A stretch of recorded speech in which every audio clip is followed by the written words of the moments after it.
One of the many things that this pandemic has brought into our lives, other than the tremendous loss of life that we've been experiencing, whether that's directly related to COVID-19 or not, is that it has put tremendous pressure on our mental and emotional capacities, hasn't it? I mean, this pandemic has come to show us that we are not in control.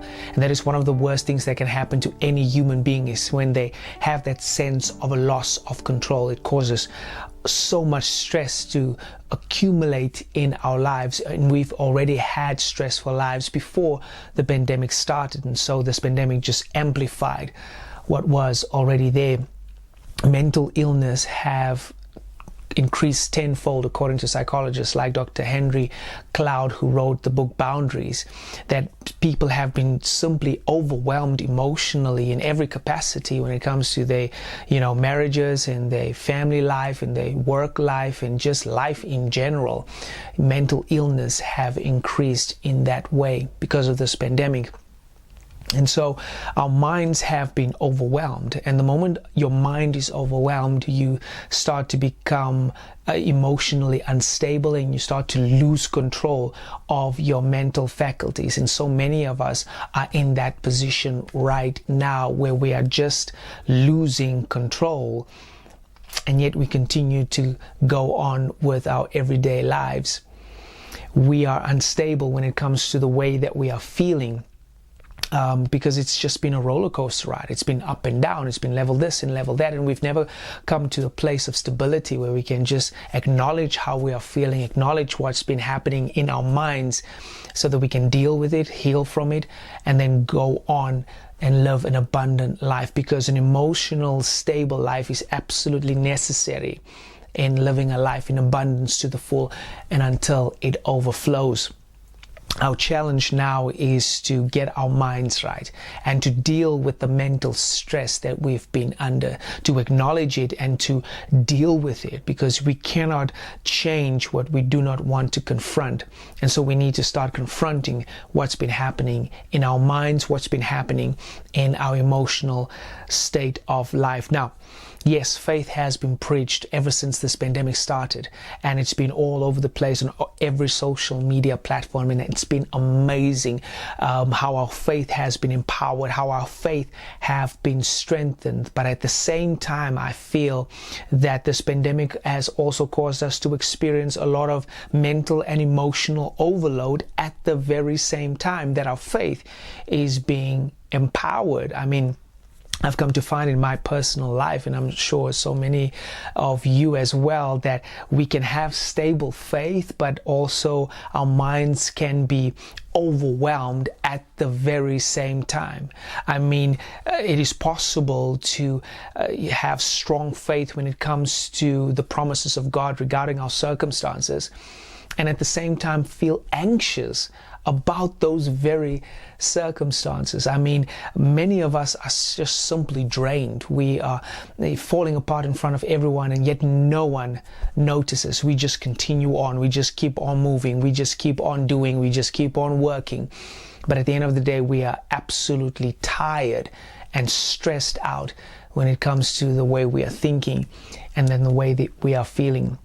And so we need to deal with that reality. We need to deal with the fact that even though our faith can be stable, we need to deal with the reality that our minds can still be exhausted at the very same time. We need to understand that it's important to not only be spiritually healthy, but also to be mentally and emotionally healthy as well.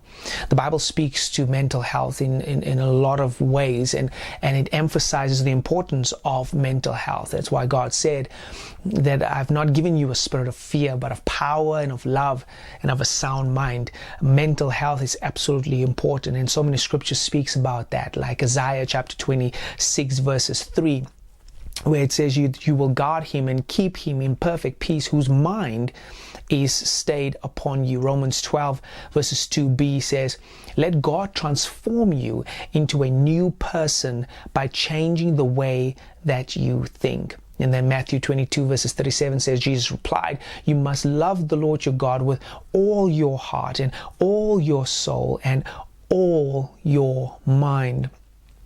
Clearly, the Bible teaches us, and then we need to understand that a healthy mind leads to healthy emotions, which leads to healthy decision making, which leads to a healthy body, and ultimately will lead to a healthy lifestyle, and a conquering lifestyle at that.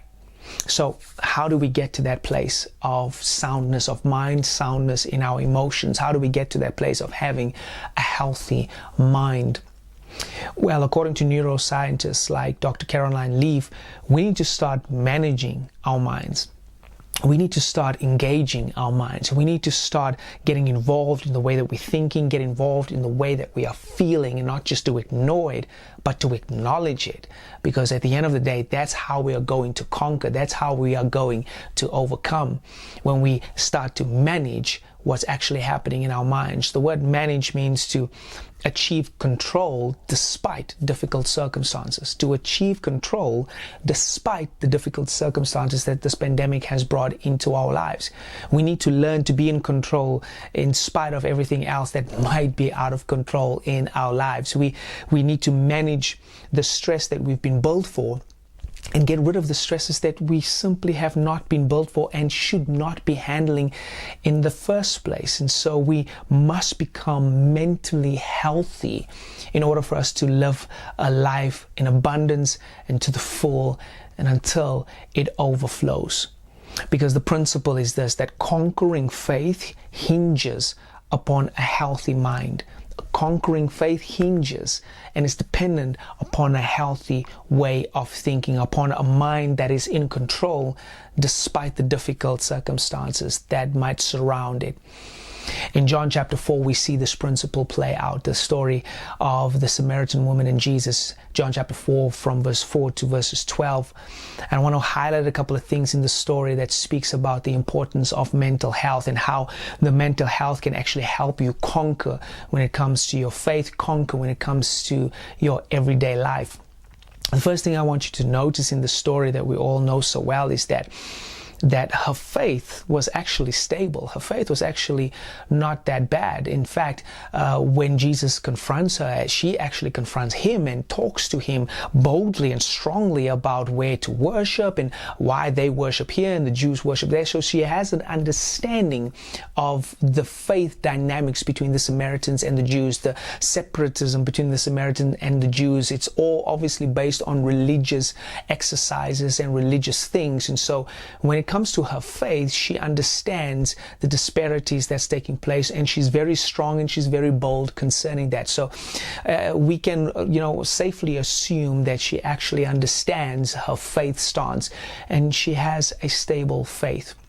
The second thing I want us to notice in the story is that her mind is weak at the same time, because it reflects in her lifestyle. Remember, so that a man thinketh, so is he. And so what she's expressing in her life by coming in the middle of the day in the heat, which is an unreasonable thing to do because you get your water in the morning, because her water is going to evaporate. Half of that water is going to evaporate when she gets home anyway. But she does this because it reveals that her mental state is not stable, that she is not in an emotionally well-balanced way of life, because she's doing irrational things. She is not living up to the standards that God wants her to live. And so you can see that her mind is not right, because she's not doing things that is reasonable. She's not doing things that would make sense at the end of the day.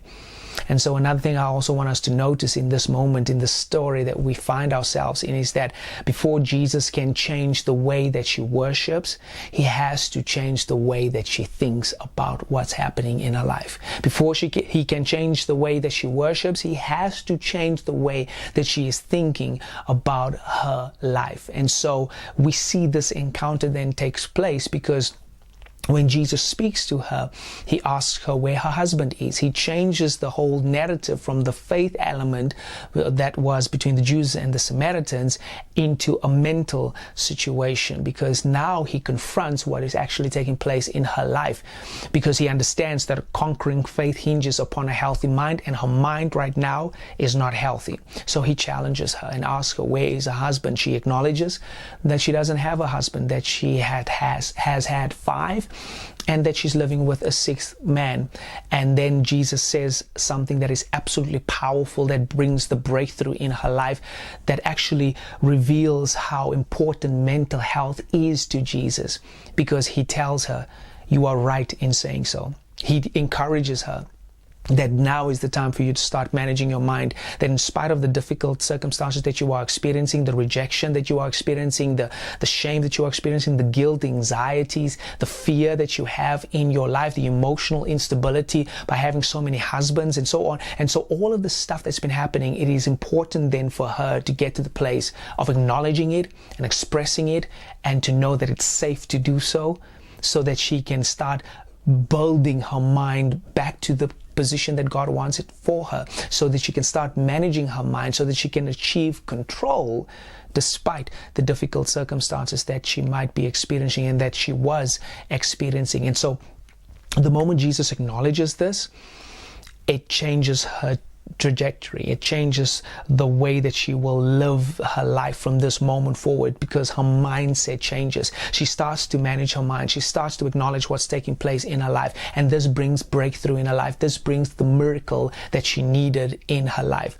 It makes her bold, because eventually she runs back to the village, to the people that she avoided, the people that she didn't want to be a part of, and she tells them this amazing thing, that this man has told me everything that's been happening in my life. She doesn't acknowledge that he came and told her about faith and where to worship and all. No. She acknowledges the reality that Jesus dealt with her mental capacity. Jesus dealt with how she was feeling. Jesus dealt with what the pressures she's been experiencing, and taught her how to manage what she's been going through. And this caused her to experience her breakthrough. This caused her to have miracles going in her life. And so in the story then clearly shows us, and it clearly indicates to us, that Jesus cares about our mental health. Jesus cares about our mental and emotional stability. He knows that our minds directs our lives, that our emotions directs what we do and the decisions that we make. And so he encourages us, like he encourages this woman, to manage our minds, to achieve control despite our difficult circumstances. Peter says it like this in 1 Peter chapter 5, verses 7 and 8.